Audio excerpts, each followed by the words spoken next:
Hello guys, welcome back to my channel. This is Tanisha. A lot of you are asking कि दीदी हमारा JEE exam का पास आ रहा है और हमें बिल्कुल कुछ समझ नहीं आ रहा कि हमें क्या करना चाहिए क्या नहीं करना चाहिए। हमें काफ़ी ज़्यादा स्ट्रेस हो रहा है। So don't worry, I have finally decided to make a video on this topic. So सबसे पहली बात, जनवरी अटैम्प्ट को ओनली 15 डेज बचे हैं और इस टाइम पर आके मैंने देखे काफ़ी बच्चे ये गलती करते हैं कि वो या तो वो गिव अप कर देते हैं या वो सोचते हैं कि हम अप्रैल अटैम्प्ट में अपना 100% देंगे और ये सोचकर वो इस टाइम पर भी अपना सिलेबस कंप्लीट करने में लगे होते हैं। तो तुम्हें ये गलती बिल्कुल भी नहीं करनी है, क्योंकि अप्रैल अटेम्प्ट तो बाद में आएगा ना। अभी जनवरी अटेम्प्ट आ रहा है, उस पूरा फोकस अपना 100% फोकस उस पर दो। उसको अच्छे से करने में लगाओ। और ये मत पहले ही क्यों सोच रहे हो कि वो एग्ज़ाम अच्छा नहीं जाने वाला, मत सोचो ये सब कुछ।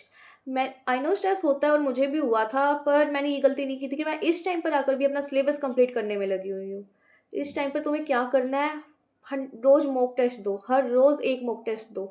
बिल्कुल अच्छे से आराम से बैठ के प्रॉपर 3 आवर्स की सीटिंग लगाओ और और हर रोज 15 दिन बचे, 15 दिन में 15 बार मॉक टेस्ट दो।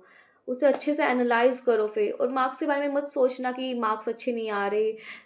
मेरी भी पता है कि हर जितने भी मैंने मॉक टेस्ट दिए थे उनमें 120 130 140 इतने ही मार्क्स आते थे। पर मेरे जो जनवरी अटेम्प्ट दिया मैंने उसमें मेरे 200 मार्क्स आए। इतने मेरे आज तक मॉक टेस्ट में मार्क्स नहीं आए। तो तुम भी मत सोचना कि इसमें मॉक टेस्ट में मार्क्स नहीं आ रहे। बस अपना पूरा ध्यान पेपर पे पढ़ाई करने में लगाओ।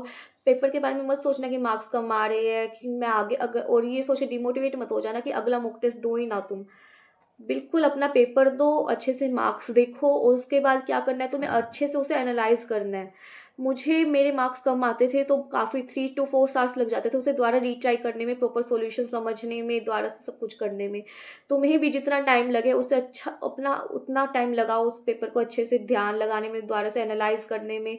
जितना टाइम लगता है अच्छे से उस पर लगाओ। दूसरी बात ये है कि तुम्हें पेपर देने कौन से है। अगर तुमने कोई टेस्ट सीरीज ले रखी है तो बहुत बढ़िया, उसको दो। अगर नहीं ले रखी तो तुम्हें वो पेपर दो। जैसे मैंने 2025 में क्या किया था, 2024 के जो PYQs के पेपर है फुल 3 आवर्स के अच्छे सीटिंग के साथ वो लगाए थे।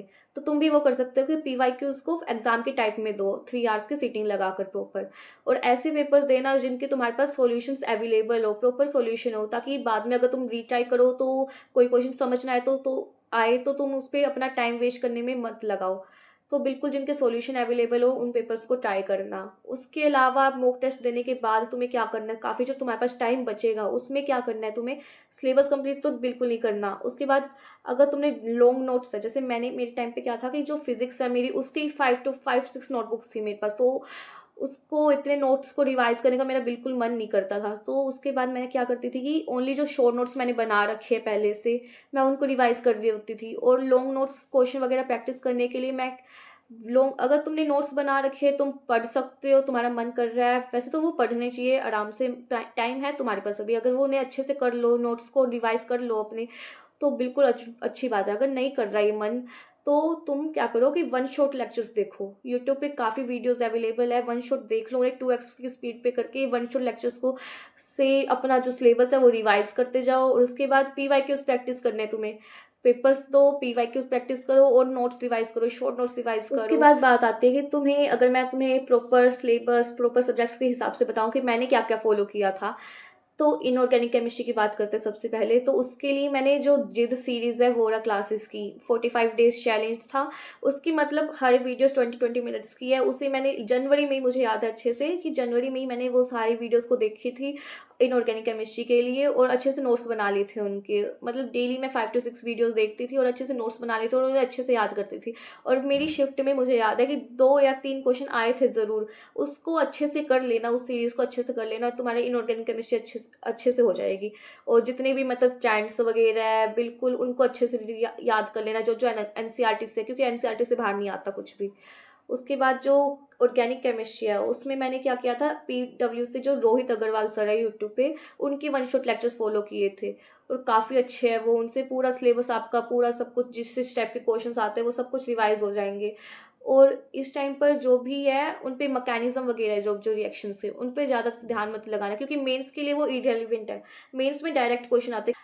कि इसके अंदर अगर हम ये रिएजेंट डालेंगे तो प्रोडक्ट बताओ, डायरेक्ट क्वेश्चंस आते हैं। तो तुम्हें बस याद होना चाहिए, प्रॉपर एक टाइम पे याद होना चाहिए कि इसके अंदर ये डालते हैं, अच्छे से याद कर लो रिएक्शंस को, मैकेनिज्म पे ध्यान मत लगाना, वो सब एडवांस के लिए वो सब एडवांस में आता है। तो अभी मेंस के लिए बस अच्छे से प्रॉपर याद करो रिएक्शंस को, उन पे टाइम लगाओ। उसके बाद आती है फिजिकल केमिस्ट्री। ये मेरी काफ़ी ज़्यादा वीक थी फिजिकल केमिस्ट्री। तो इसमें मैंने क्या किया था कि जो 12th की जो केमिस्ट्री है, फिजिकल केमिस्ट्री है, जैसे उसके chapter liquid solution, chemical kinetics, electrochemistry, इनसे हर क्वेश्चन एक एक क्वेश्चन आता ही है इन चैप्टर से। और ये आसान है, इनको कर सकते हो, इनको छोड़ के मत जाना, इनसे एक एक क्वेश्चन जरूर आएगा, इनको अच्छे से कर लो। और इसके लिए भी वन शॉट मैंने वोरा क्लासेस के देखे थे, मुझे याद है। और जो जैसे आयनिक इक्विलिब्रियम है, ये चैप्टर काफ़ी मुश्किल है। और इसके मैंने पीवाईक्यूज जब मैं करती थी अपने टाइम पे, तो मैंने देखा था कि ज़्यादा क्वेश्चंस नहीं आ रहे इस चैप्टर से। ओनली जो बेसिक क्वेश्चन है या तो वो आते हैं, या फिर जो मोस्टली क्वेश्चन है वो केमिकल इक्विलिब्रियम से आ रहे हैं मेंस के अंदर ओनली। तो उसे केमिकल इक्विलिब्रियम को तो अच्छे से करके जाना। और आयनिक इक्विलिब्रियम अगर तुम्हारा वीक है तो उसे छोड़ दो। थर्मोकेमिस्ट्री भी मेरा काफ़ी ज़्यादा वीक था, तो मैंने उसके भी बेसिक बेसिक पढ़ के गई थी मैं, तो उससे मेरा काम चला गया था। मतलब ज़्यादा मैंने उस पर टाइम लगाया नहीं था। इस टाइम पर आके तो मत लगाना बिल्कुल टाइम इन चीज़ों पे। उसके बाद जो फिजिक्स है, फिजिक्स के लिए I have followed Mohit Goenka sir from Edunity. और ट्रस्ट में बेस्ट लेक्चर्स हैं उनके। बस मैंने पूरी 11th पूरी 12th उन्हीं को फॉलो की है। उनके ना हर चैप्टर की अलग से प्लेलिस्ट है, कि जैसे फर्स्ट वीडियोस है उसमें वन शॉट है, जिसमें वो डायरेक्ट फॉर्मूलेज वगैरह बताते हैं, कंसेप्ट लोग क्लियर कर देते हैं। उसके बाद उनकी हर चैप्टर के 5 to 6 ईयर्स के पीवाईक्यूज उन्होंने सोल्व कर रखे हैं अपने चैनल पे, डिटेल्ड सॉल्यूशन प्रॉपर हिंदी में, बिल्कुल अच्छे से तुम्हें समझ आ जाएंगे, उस टाइप से सॉल्यूशन सोल्व कर रखे हैं उन्होंने। उनको फॉलो करो, उनको एग्जैक्ट फॉलो करो, बिना देखे बिना कुछ सोचे उनको फॉलो करो। और उनके जो पीवाईक्यू सॉल्यूशंस है उनको देखो, और उससे एनालाइज करो कि किस टाइप के क्वेश्चंस आ रहे हैं। अगर तुमसे स्टार्टिंग में नहीं होंगे क्वेश्चंस, मेरे से भी नहीं होते थे, तो मैं सीधा डायरेक्ट सॉल्यूशन देख लेती थी वीडियोस का। और उसको मतलब वीडियोस को ही 2-3 बार देखो, पहली बारी में समझ नहीं आएगा, लेकिन मतलब पहली बार में समझ आ जाएगा, लेकिन क्या है उसको दोबारा से ट्राई करोगे, दूसरी बार जब करोगे तो उसे अच्छे से अपने आप से खुद कर सको, इस टाइप से समझने की कोशिश करो हर चैप्टर को।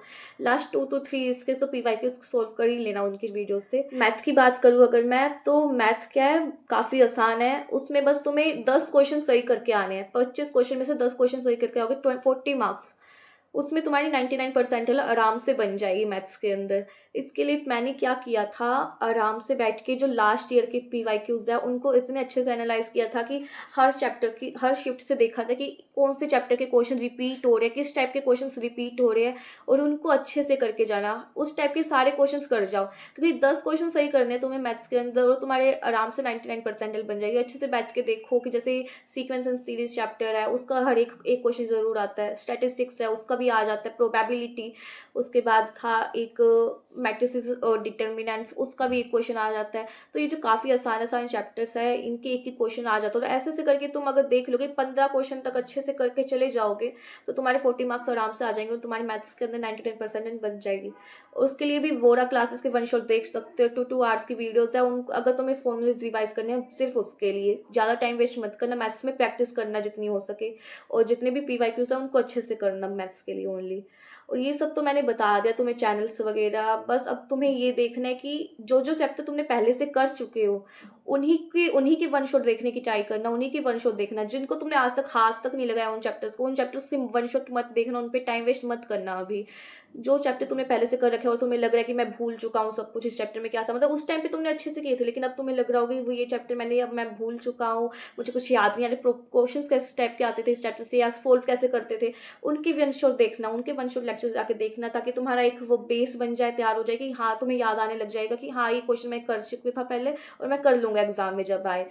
बस उन चैप्टर को फॉलो करना, और बस स्ट्रेस मत लेना बिल्कुल भी आके इस टाइम पे। मुझे पता है होता है, लेकिन बिल्कुल अपना ऐसे लगाओ कि पूरा टाइम अपना शेड्यूल बनाओ अच्छे से, कि मुझे क्या क्या करना है, क्या क्या नहीं करना। और इस टाइम पे बस पढ़ाई करो, ज़्यादा मत सोचना कि एग्जाम कैसा जाएगा कैसा नहीं जाएगा। और ये अच्छा भी नहीं गया तो प्राइवेट अटेम्प्ट है, ये सोच लेना, ये याद रखना। लेकिन अपना पूरा फोकस, पूरा 100% अभी जनवरी अटेम्प्ट पे लगाओ, जितना हो उतना अच्छे से करो। क्योंकि इसके अंदर ना जनवरी अटेम्प्ट में कंपटीशन कम होता है, काफ़ी बच्चे तो गिव अप कर चुके होते हैं, काफ़ी को तैयारी नहीं होती। तो इस